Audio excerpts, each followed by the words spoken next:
Matapos ang sunod-sunod na problema na kinaharap nga po ni Casimero sa taong 2022 at isa na nga po dito nang mabawian nito ng World Champion belt dahil sa 2 beses sa pagkansila ng laban nito sa boksingerong kinawawa lang ni Sulani Tete na si Paul walang binatbat Butler.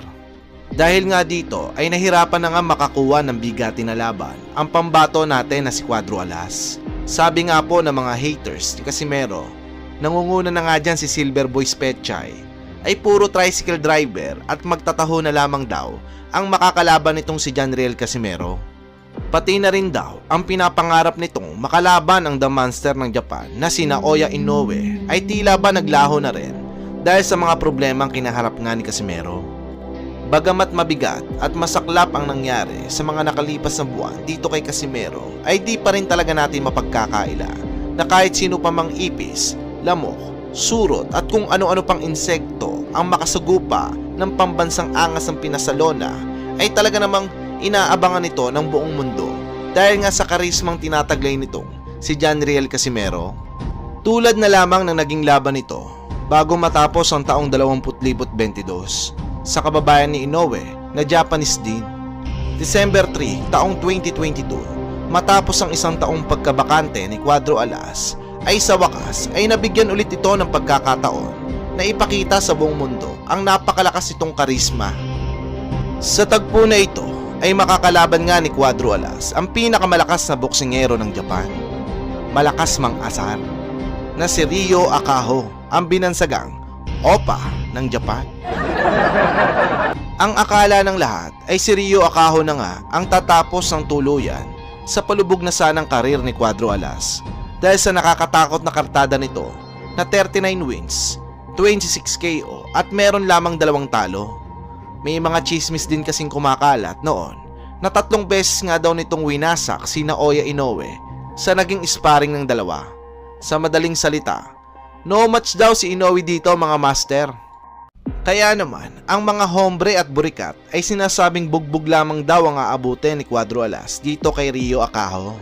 Syempre, di tayo agad naniwala doon mga master dahil alam naman natin na hindi tao si Cuadro Alas, alien si Cuadro Alas, kaya mahirap talunin. At eto na nga mga master, sa mismong laban, pormahan pa lang ni Akaho ay mukhang malakas talaga. Pormang Hokage mga master, samahan mo pa ng malabato-batong pagmumuka at matapang na pagmumuka, ay aakalain mo talagang kahit alien itong si Casimero ay hindi ito uubra dito kay Akaho. Sa round 1 pa lang mga master, sa sobrang takot nga ni Casimero dito kay Akaho ay gusto na nga agad nitong tapusin ang laban.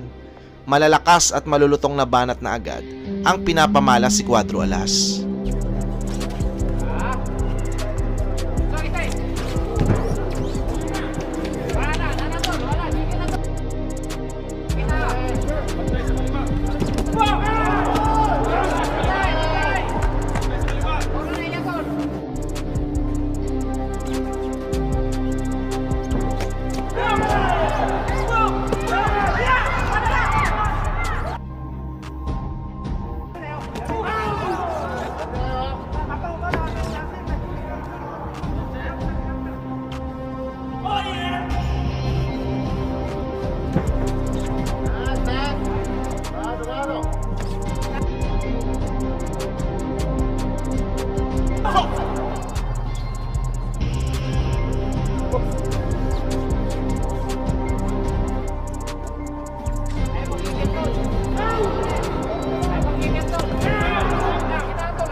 Sa round 2, sa sobrang taranta na nga po ni Casimero sa nakakatakot na kalaban nito, ay binuhos na nga po nito ang buong lakas nito upang tapusin ang Hokageng si Akaho.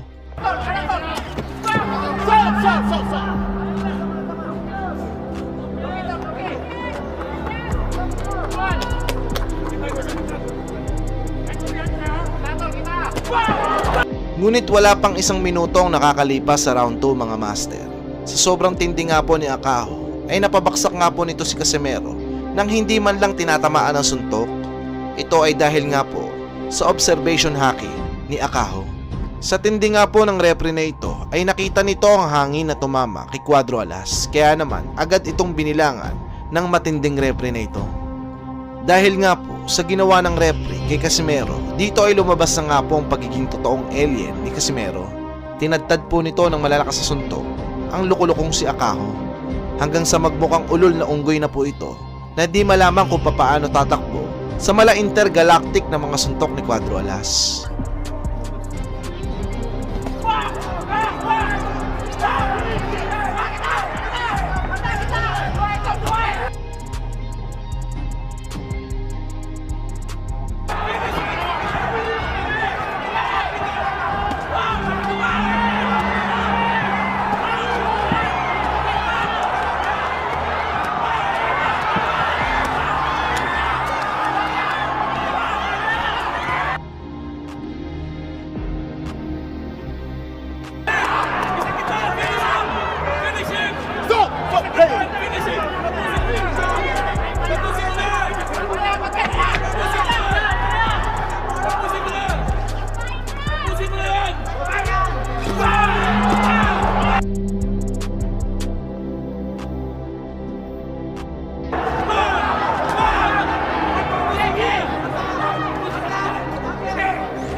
Nang tipong babaksak na nga po si Akaho ay biglang hininto ng referee ang laban dahil sa batok nga daw po tumatama ang mga suntok ni Casimero.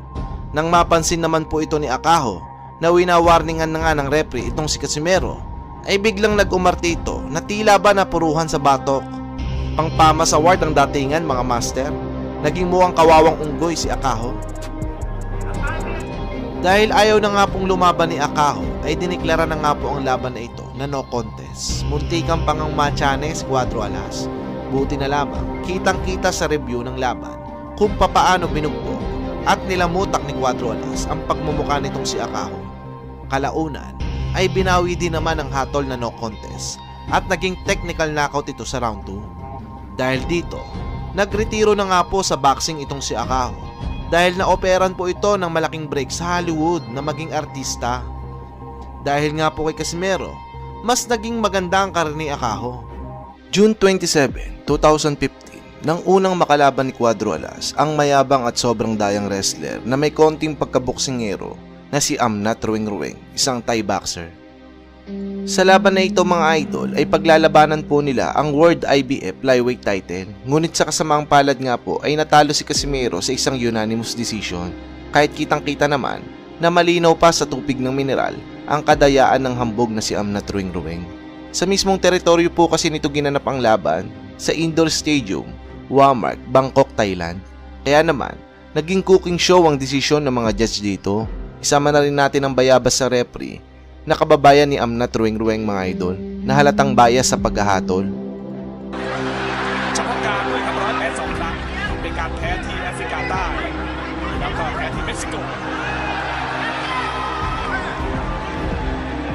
Casimero นี่ทำให้เราหวั่นอยู่เหมือนกันว่า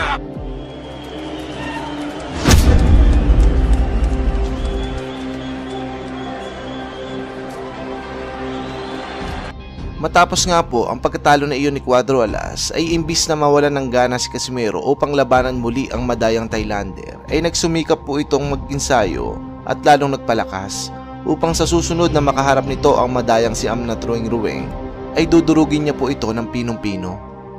At ito na nga po mga idol, May 25, 2016, isang taon lamang po ang nakalipas ay nabigyan nga po ulit ng pagkakataon ang kababayan natin na si Casimero upang makabawi sa Thai fighter na si Amnat Ruweng.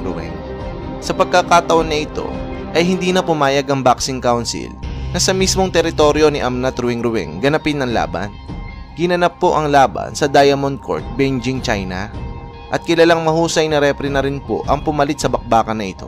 Kaya naman dahil dito ay may iwasan na talaga ang katiwalian at pandaraya sa laban. Round 1. Kung inaakala mo nagbago na ng diskarte sa pakikipaglaban nitong si Amnat Ruwing, ay nagkakamali ka. Umpisa pa lang po ng laban ay pinapakita na agad nito ang wrestling skills nito na talaga naman nakakabatrip mga idol dahil sa walang pagbabago ang hambog na Thailander fighter na ito. Madaya at napakadumi pa rin maglaro.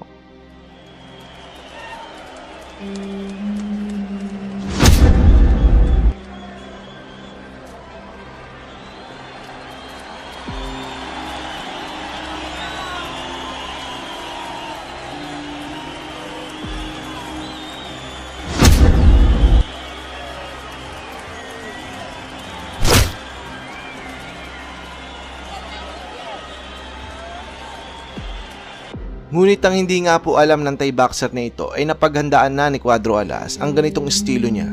Kumbaga expected na ni Casimero na sasaniban na naman ni Undertaker ang kalaban niya. Kaya naman naging sobrang maingat si Casimero sa pagbibigay ng bawat suntok sa madayang Thailander. Kalkulado ang bawat suntok na binibitawan.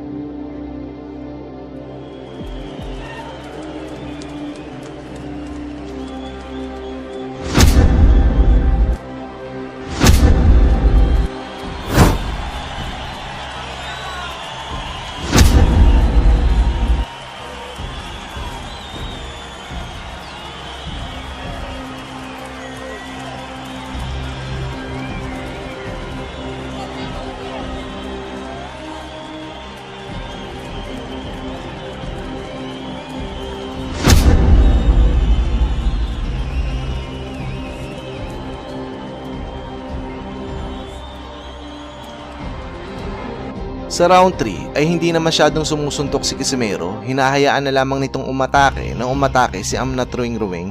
Kumbaga, nakakita na ng butas itong si Casimero sa kalaban. Naghihintay na lang ito ng tamang pagkakataon na isagawa ang malupit na counter nito upang tapusin ang Thai boxer na si Amnat Ruwing.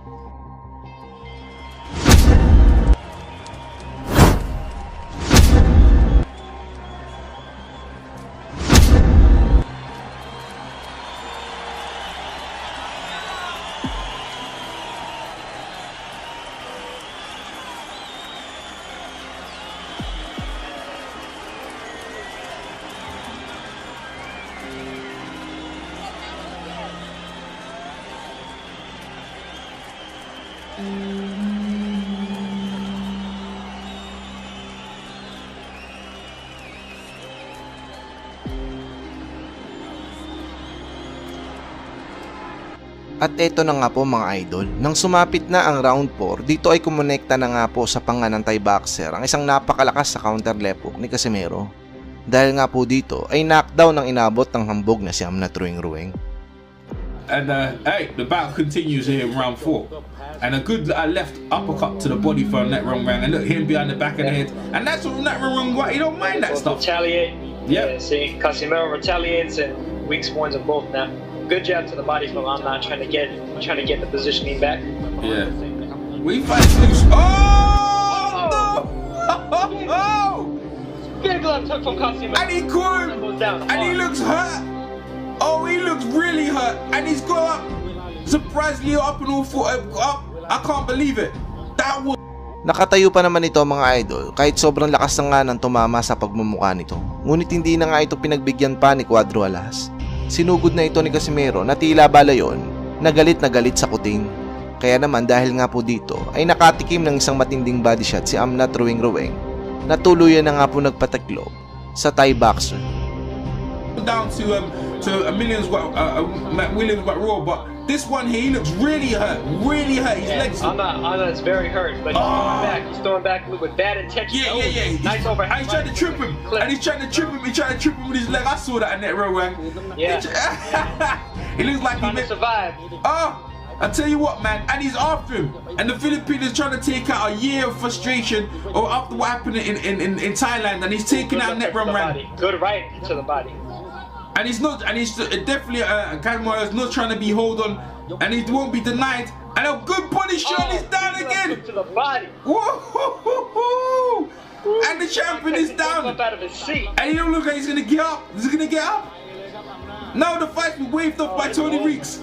And we have a new IBF flyweight champion of the world. And what a shocker upset of the year, going on along with Uchiyama getting beat.